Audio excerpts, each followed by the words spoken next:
Hello guys! Welcome back ulit sa ating Buhay Farm. So, ngayon ay magkakape muna tayo kasi magkukusina serye naman tayo.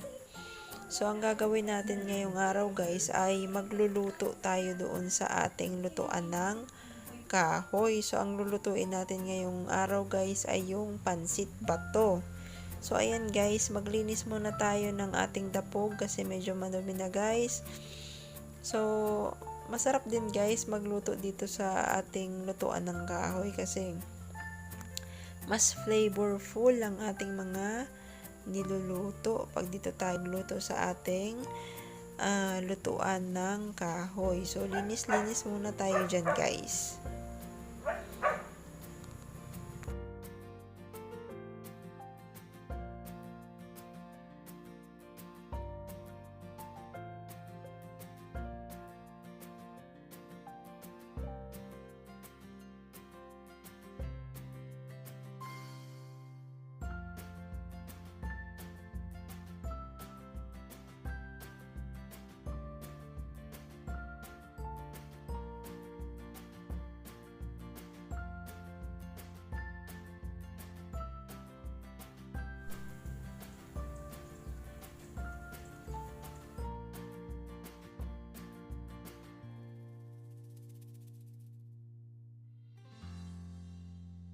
So, mag-start na tayo guys magisa. So, ilagay na natin ang ating mantika and isunod na natin ang ating bawang, sibuyas at mga panangkap. Depende sa inyo guys kung anong gusto nyong pangsahog. Pwedeng manok, pwedeng baboy, pwedeng hipon. Depende sa inyo kung ano ang gusto nyong panglahok sa ating gagawing pansit bato.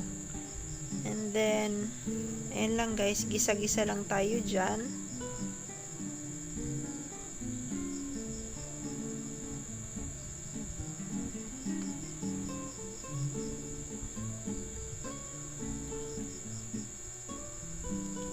And then, isunod na natin guys yung ating gulay. So, lagyan natin guys ng gulay ang ating pansit bato. Lagyan natin ng repolyo, ng carrots.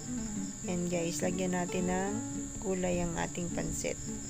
So, yan lang guys. Tuloy lang guys ang paggisa.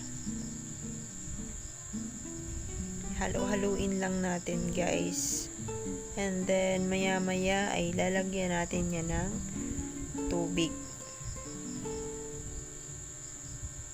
So, lagyan na natin guys ng tubig ang ating ginigisang pansit bato.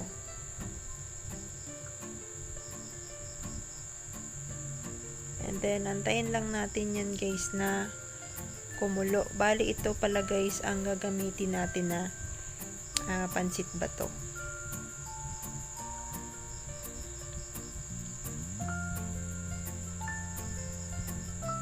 And then, lalagyan na natin guys ng seasoning. So, lagyan natin ng Knorr seasoning.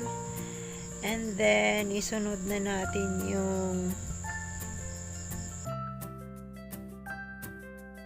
lagyan din natin ng Worcestershire sauce.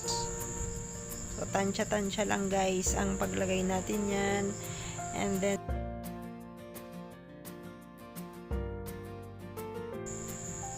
toyo.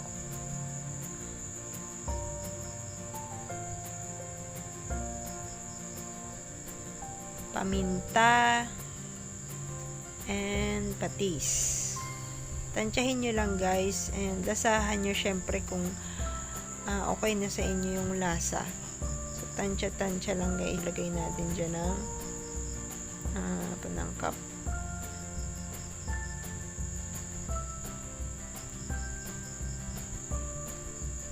And then, habang inaantay natin yung kumulo guys, ay pupunta tayo doon sa ating taniman ng kalamansi para gagamitin natin mamaya panglagay sa ating pansit. So, punta tayo dito sa ating taniman ng kalamansi.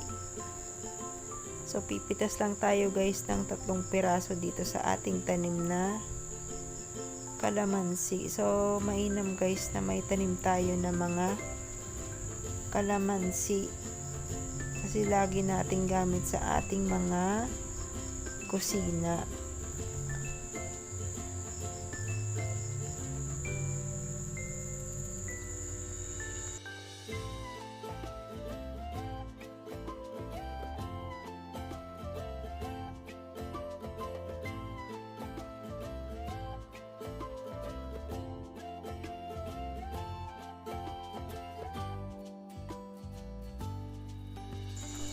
So, yan na nga guys, kumukulo na ang ating sabaw ng ating pansit bato. So, ilalagay na natin yung pansit. Ayan. So, ganito lang guys, kasimple magluto ng pansit bato. So, mai-enjoy kayo guys dito magluto sa ating kahoy kasi bukod sa tipid na, ay yun nga, libre ang mga panggatong and feel na feel mo ang buhay probinsya. And then yan guys, halu-haluin lang natin and antayin lang natin na lumambot ang ating pansit.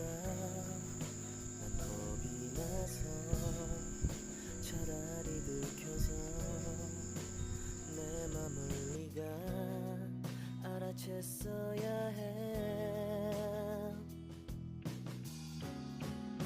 널 사랑해서 널 좋아해서 그랬던 거라 난 생각했어 말하지 않아도 내 맘을 너는 알아줄 거라 생각했어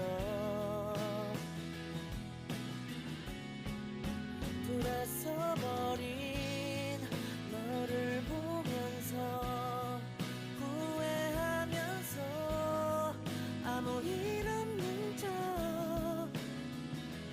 울어도 괜찮은데 아직도 사랑은 So, luto na guys ang ating pansit. So, ilalagay na natin guys sa plato and then kakain na tayo. Ayan guys, yung pagkakaluto medyo may sabaw. So, depende din sa inyo kung gusto nyong medyo may sabaw or walang sabaw yung inyong pansit. Then, lagyan natin ng kalamansi at tinidor at tara, kain tayo!